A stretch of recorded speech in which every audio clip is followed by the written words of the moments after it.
5h37 de l'avant-midi. Réveil en fanfare. Yannico a à peine le temps de percevoir la lueur du jour blafard que le pied boiteux d'un Yankee lui ferme les volets. « Tu l'as caché où ton argent » s'enquiert-il. « Lâche-moi, j'ai pas d'argent » répond Yannico. « Ah vraiment? Alors, qu'est-ce que tu attends pour te mettre au boulot » 5h43. Yannico sort du rond-point et s'accroche derrière une voiture, tentant de se rapprocher du carrefour de Super Lemba. 5h42. Yannico rejoint tous les membres de son écurie. Ils se mettent en route vers la circulation, respirant l'air d'un jour non différent du précédent, saturé de poussière et de gaz d'échappement. Ils espèrent arriver à récolter quelques billets. 7h18.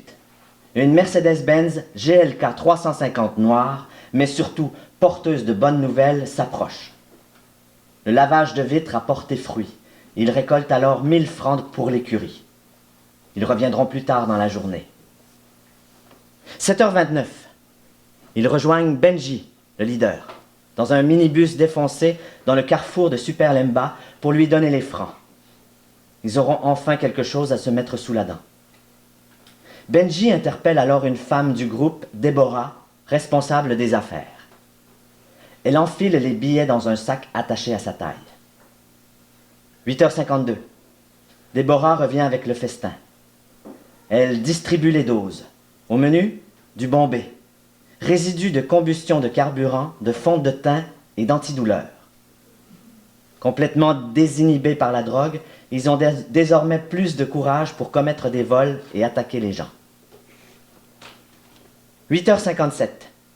Yannico regarde Anne, sa voisine dans le minibus, recouverte de sang sur les jambes et les cheveux ébouriffés dont la moitié sont arrachés.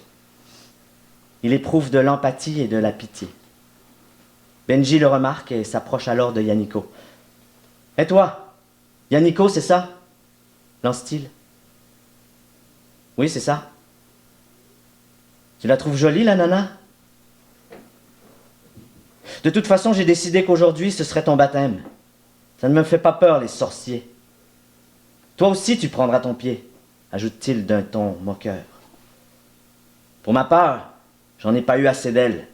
Il s'avère que je préfère les garçons, si tu vois ce que je veux dire. Jusque-là, Yannico s'en était quand même bien tiré. Il faisait partie de l'écurie depuis à peine un mois, mais personne n'avait osé lui faire de la violence en raison de sa réputation. Petit, il aurait été retrouvé assis près de sa mère décédée et les églises du réveil l'accusaient de sorcellerie. C'est pourquoi sa famille aurait fini par le jeter dehors, car aussitôt qu'il se passait quelque chose, ils le mettaient en cause et avaient peur de mourir à leur tour. Plus récemment, il a dû changer d'écurie, puisque tous ses membres ont été abattus par les Kulunas, gang sans pitié de Kinshasa. Ils n'ont pas voulu s'en prendre à lui, de peur d'être touchés par le malheur. 9h17. L'heure est à l'inauguration. Yannico doit s'aguerrir. Benji lui fait son premier vrai tatouage. Il lui taillade le corps avec des lames de rasoir et s'ensuivent quelques coups de machette. En plus des kilomètres de vie tatouée naturellement sous ses pieds, son dos est désormais tapissé d'une carte du ciel, des constellations de plaies saignantes. 9h33. Yannico est sodomisé par les Yankees du groupe, c'est-à-dire les hommes forts, mûrs et dotés d'esprit. 10h01. On passe au rituel de nettoyage des plaies. Les Yankees urinent chacun leur tour sur le fêté. Le voilà fin prêt. Il fait officiellement partie de l'écurie. 10h15. Tous les membres doivent retourner chercher des billets pour le repas du midi. Yannico a la chance de pouvoir passer son tour comme il est inconscient. Il reste dans le minibus le temps de reprendre ses esprits. Midi 24. C'est l'heure du repas. Bombé. Yannico, à nouveau conscient, participe à la désinhibition dans le but d'effacer la douleur. 13h17, Anne s'approche de Yannico, le regardant de la même façon dont celui-ci l'avait fait plus tôt.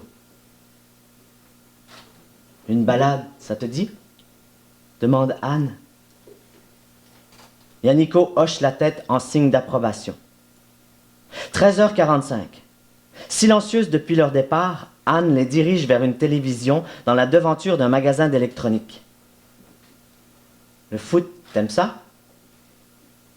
Lance Anne. Oui, j'aime bien. Tu préfères quelle équipe? RDC. Ah, t'es un vrai chégué. Pas question de prendre pour une équipe de l'étranger, n'est-ce pas? Répond-elle en riant.